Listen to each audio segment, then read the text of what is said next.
There is a new weapon in the ongoing battle to prevent the spread of invasive quagga mussels from Arizona waters. The mussels are native to the Middle East and arrived in this country via ocean-going vessels that carried them into the Great Lakes. Since then, quagga and zebra mussels have spread to bodies of water all over the country, including Colorado River reservoirs. Lake Havasu is heavily contaminated with quagga mussels, and the fight to keep them from spreading has been intense in recent years. Kevin Temple is with Enviro Safety Technologies, the Phoenix-based firm that designed this mussel-killing device. What this machine does, this is the Revere RTS 3000.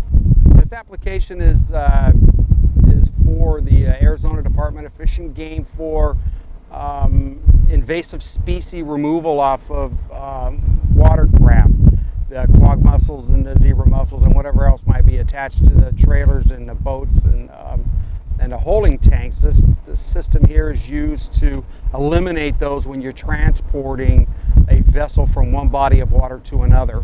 This particular unit behind me has 3 hot water pressure washers installed with a capability of 200 degrees on each burner. After 5 years in the water, this houseboat is heavily contaminated with mussels on the exterior and in the bilges and inside engine cooling areas. 180-degree plus water under very high pressure is used to kill both adult and tiny embryonic mussels called travelers. These are quagga mussels, and these are their byssal threads. They attach to the boat by the byssal threads, and it's like Gorilla Glue. They stick really hard, and it's very difficult to get off. That's why we let the boat dry a little bit. They're a little bit easier when it's dry than when it's wet. They have kind of desiccated already, so we're just going to scrape every visible mussel that we can see off the boat before it goes to New Mexico. The western states, actually the whole United States, have a concern of aquatic invasive species, and this is just one of the species that we have. Lake Mead, Lake Havasu, Lake Mojave all have quagga mussels, and we're trying to stop the spread of these. So we are inspecting boats across the western states and decontaminating it if we pose that it has a high biological risk. If we see them on the outside, you know that they are growing on the inside. Yesterday what we did is the internal systems. So we are flushing the sea cocks or the sea strainers. We're flushing the air conditioners, and we need to flush the engines. Any raw water intake on a vessel, we need to make sure that we flush it with hot water to ensure that we've lowered the biological risk. The boat is owned by a New Mexico man who is relocating it from Pirates Cove to a lake in New Mexico. Thus, this intense and careful decontamination process.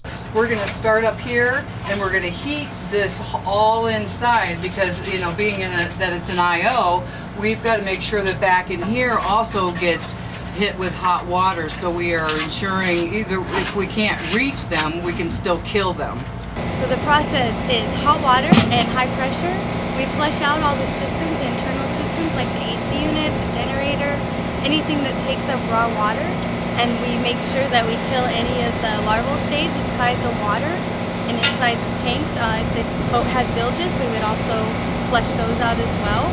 And then for this type of boat and the type of mussels we have on this, we let them dry off and we scrape them off first, and then we high pressure wash anything that's left on the hull and on the engine as well. And we also flush the engines. But even small boats can harbor these invaders and must be removed. Yes, exactly. Especially long-term boats, which in Arizona are specified as any boat that sits in the water more than 5 days, can have a higher chance of attachment on adult mussels. Any day user can still have the possibility of transporting larval stages in their water systems, in the engine, and anywhere that they take in lake water. So any boat that goes into water that has mussels is high risk. It's just that these guys can take the adults, and adults will produce a little faster. And if people want to learn more about this, where do they go? They can go to our web portal, which is www.azgfd.gov/AIM.